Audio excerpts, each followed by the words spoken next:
Hello, bearded bee people. Welcome back to B&K Bees. So, a question I have, I get asked very, very often is, how do I go about wintering singles? And the short answer to that is, there's not really a trick to it. Singles are a good overwintering size. I think people just have this idea that the hive has to be just incredibly large in order to overwinter, and that idea is just not correct. The larger the cluster gets, the more difficult heat maintenance and generation become, because you've got to have a relatively constant temperature throughout the whole size of this massive cluster. And it can be difficult for the bees on the outside to not be freezing cold and the bees on the inside to not get cooked to death. And so they just go through a lot more resources trying to maintain that perfect temperature when the cluster size is too large. Another benefit to singles is usually based on the way we manage them and based on when we set singles out. They're just healthier. Younger queens that lay later into the year, lower mite loads, and it just is a really, really optimal wintering configuration. So get the idea that it has to be massive out of your head, because that's just not true. But there are some things to keep in mind. You do have to be mindful of the fact that it is a smaller cluster, and so therefore they do need some help with at least a windbreak, and they can't really have any large cracks or crevices inside the hive. But if they've been in that single for long enough, they'll likely have propolised all those cracks and crevices, and this is going to be something that you don't really generally have to worry about too much. But do be mindful of that. Just because I said it was a optimal winter configuration doesn't mean that they can have any large holes in the boxes.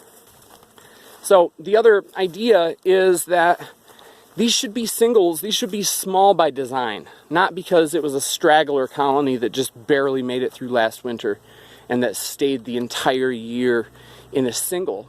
These should be late season splits or single brood boxes that you managed as such throughout the year, because usually the ones that aren't small by design are dealing with some other stressors. And then when we take the largeness out of the colony and we take the excessive amount of food out of the colony, those extra stresses can be too much to bear over the course of a long and cold winter. So small by design is absolutely necessary. If they're in a single right now, but I had wanted them to build up into something larger, I will just combine them with another colony. This yard and a couple of our other yards will go into winter as just singles. There will be no honey boxes up above them. There will be no added insulation, no added tar paper wrapping or anything like that. These are just going to be super, super well populated and heavy single boxes of bees that I very much expect to do just fine over the winter.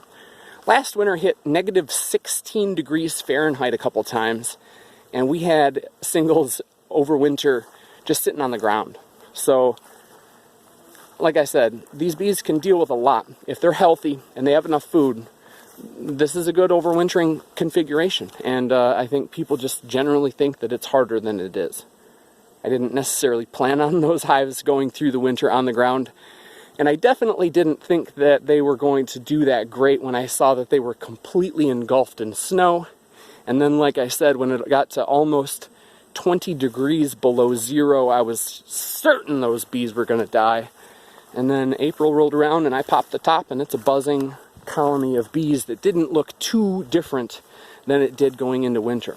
So this size and the health of the bees just makes for a really astoundingly efficient use of their energy.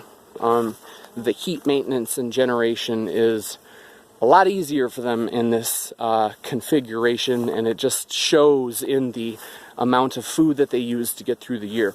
we had to pull out a lot of honey frames in April out of our singles because we needed to create empty space for the bees to, or for the queen to lay. So they just really, really go through winter in an incredibly efficient manner.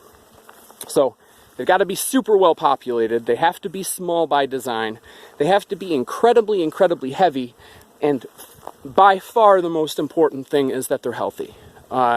So before these winter bees are being reared, the mite load has to be low. Very low. In a lot of cases, they kind of are already because of the fact that they're singles. And in a lot of cases, we were setting out late season splits, or they're just, you know, had a lot of brood frames removed throughout the course of the year if we're managing them as singles. So either way, usually the mite load is lower than it would be in a larger colony, but that does not mean that you can just set them and forget them. They have to be checked, they have to be treated if the mites are out of control, or otherwise you will see a bunch of dead singles, and then you'll be telling other people that singles don't work. But it wasn't the single that was the cause of death, it was the unhealthy aspect of the bees. So my 3H idea is happy, heavy, and healthy, and happy in the sense that there are no large cracks or crevices in these hives. Heavy in the sense that you just can't really pick them up, they've got so much surplus food. And healthy in the sense that before all of the bees that go through the winter, that mite load was made sure to be in check so that those bees were healthy in development from day one. So those are the three very, very most important ideas in terms of overwintering any colony, regardless of the size, but singles maybe even more important. Because like I said, there is a little bit less room for error.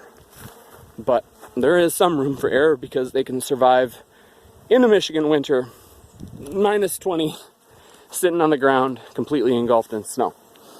So that is my idea. I guess the last thing that I would say is that hopefully they were set into the winter, or into the boxes that they're going to go through winter, you know, a month or more before cluster season, so that they can propolize everything together and seal it all up nice and tight for winter. And if you make sure of all of those things, I think that you're going to be championing the idea of wintering singles next year, because it really, really is pretty easy, and you generally will be astounded at how well they can overwinter. So take it how you will. If you have any questions, leave them in the comments section, and I'll be free, or I will be sure to get at you with my version of the answer. So, hope you liked it. Get out there and have some fun with your bees. See ya.